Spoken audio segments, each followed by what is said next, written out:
জিম্বাবুয়ের বিপক্ষে সিলেটে উইকেটে সেরা একাদশ মাঠে নামার পরামর্শ দিলেন বাংলাদেশ দলের সাবেক অধিনায়ক হাবিবুল বাশার।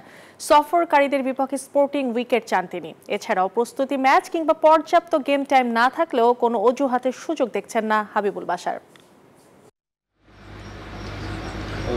নামটা শুনলেই অনেকেই ভ্রু কুঁচকায় জিম্বাবুয়ে, কিন্তু ইতিহাস বলে ছোট নামে বড় ধাক্কা দিতে ওস্তাদ ওরাই।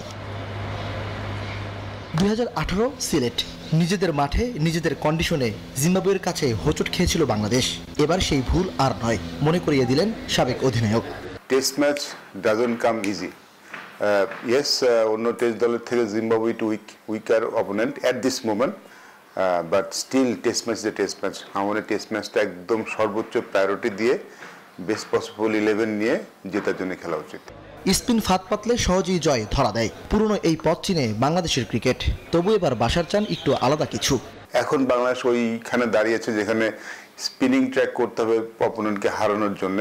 আমাদের স্পোর্টিং উইকেট হলে খুব ভালো হয়, যেহেতু আমাদের হাতে খুব ভালো একটা পেস বোলিং ইউনিট আছে, আর আমাদের ব্যাটাররা একটু ব্যাটে বল আসাটা পছন্দ করে স্লো উইকেটের থেকে। সেক্ষেত্রে আমাদের ইভেন স্পোর্টিং উইকেট বানানোই ভালো হবে।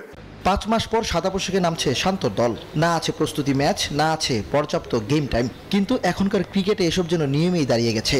সব দলই কিন্তু এই ফ্র্যাঞ্চাইজি খেলে, এই হোয়াইট বল খেলে, আবার লাল বল খেলে ফেলে। এখন আসলে যেহেতু সারা বছর এত খেলা থাকে, এখন এই লাল বলের আগে তিনটা প্র্যাকটিস ম্যাচ কিন্তু কেউ খেলে না। আগে যেটা হচ্ছে, আমরা যখন খেলেছি টেস্ট সিরিজের আগে 2টি প্র্যাকটিস ম্যাচ খেলেছি, 2টা প্রথম শ্রেণী ম্যাচ খেলে তারপর নেমেছি। নাম জিম্বাবুয়ে, তবে প্রতিপক্ষ বলে কিছু নেই। যেখানে খেলাটা টেস্ট, যেখানে প্রতিটি দিন প্রতিটি সেশনই যুদ্ধ। ইমরান হোসেন, নিউজ 24, ঢাকা।